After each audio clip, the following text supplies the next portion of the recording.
Ahojte, tak minulý týždeň bola pauza, tak tento týždeň vám to trošku vynahradím. Tak vám poviem, jak to vnímam, teda to, čo vlastne ako v živote zažívame.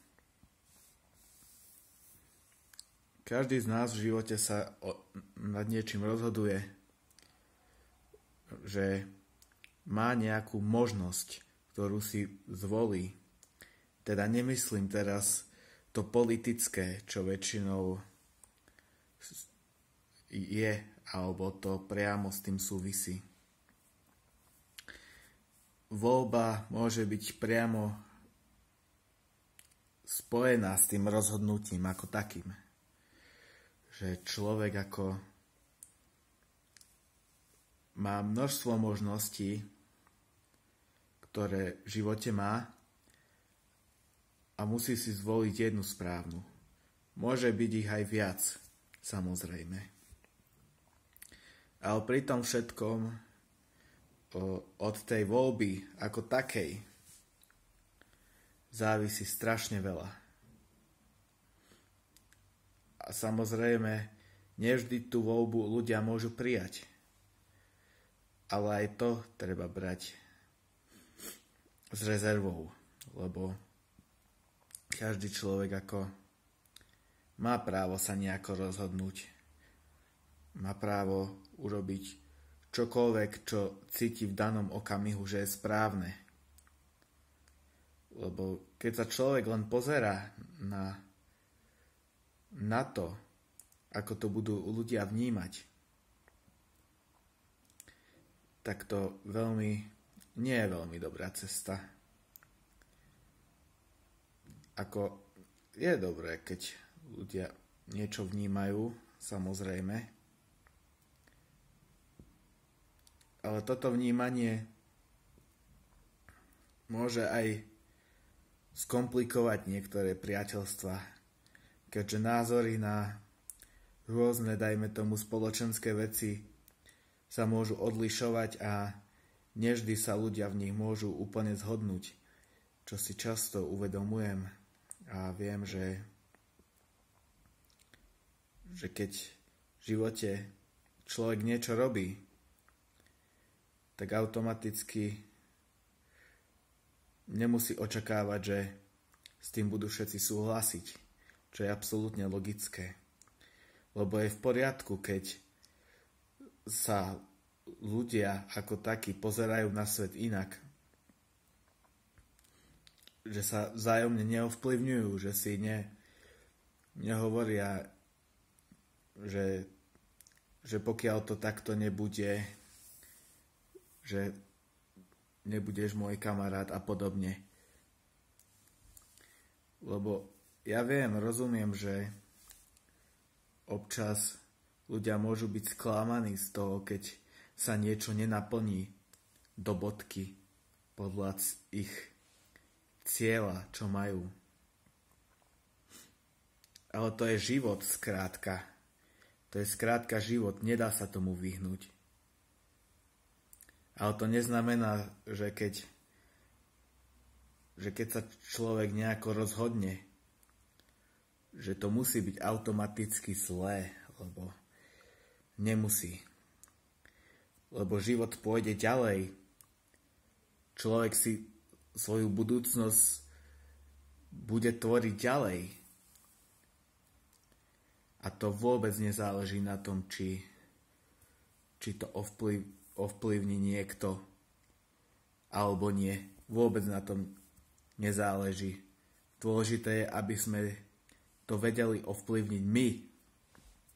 To je podstatné. Aby sme to, čo urobili, vedeli aj nejako odôvodniť. Tam je dôležité aj to, že keď človek niečo urobí, mal by si za tým stáť, mal by tomu veriť. Samozrejme, ako sú dôležité činy. keď človek ako viac sa snaží to robiť a menej o tom rozprávať, tak je to vždy lepšie, než o tom príliš veľa hovoriť. Lepšie je konať. Lepšie je v tom živote konať. A samozrejme, vďaka tomu sa nám aj tie lepšie veci udejú. Takže v živote človek má určitú voľbu, samozrejme. A je úplne jedno, aká voľba to je.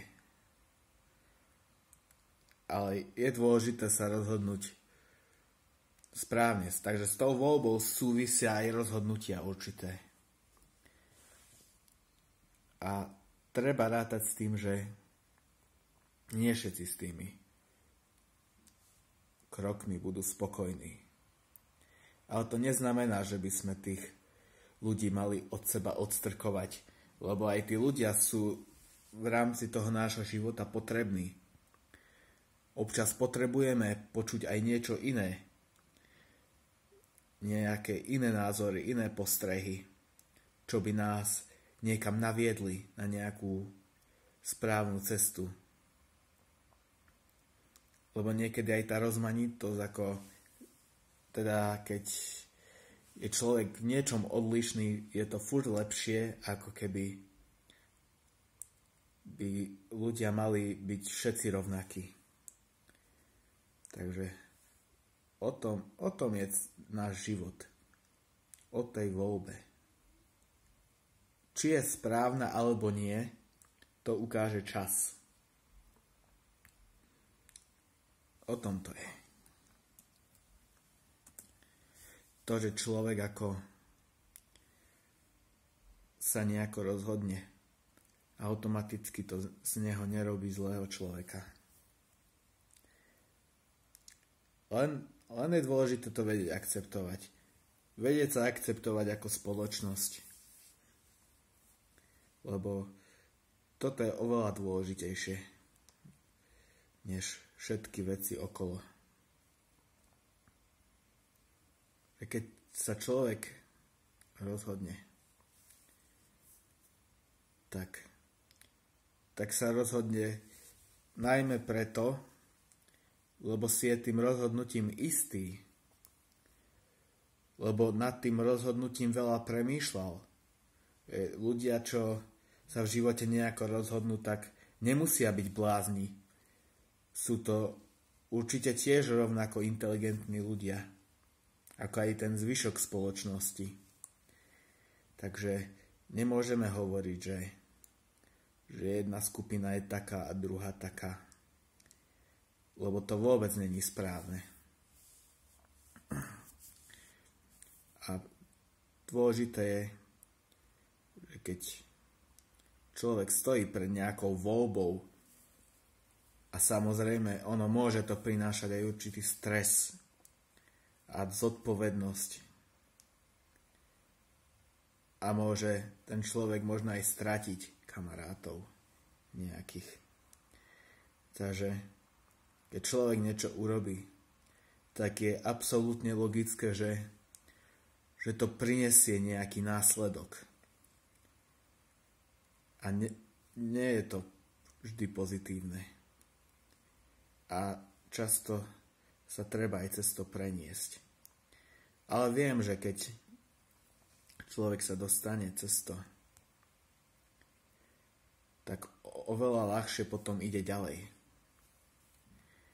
Takže to som vám chcel povedať. Takže voľba je o tom, že si človek vybere niečo, teraz nepoukazujem na politiku, teda vyberie si niečo, čo urobí vo svojom živote. Nejaký krok, ktorý vníma, že môže byť správny. A si za tou voľbou ide, teda, že urobí to, čo si v danom momente predsavzal. Takže o tom je vlastne celá tá voľba naša životná. Takže ďakujem všetkým, čo videli toto video a zajtra bude vlog.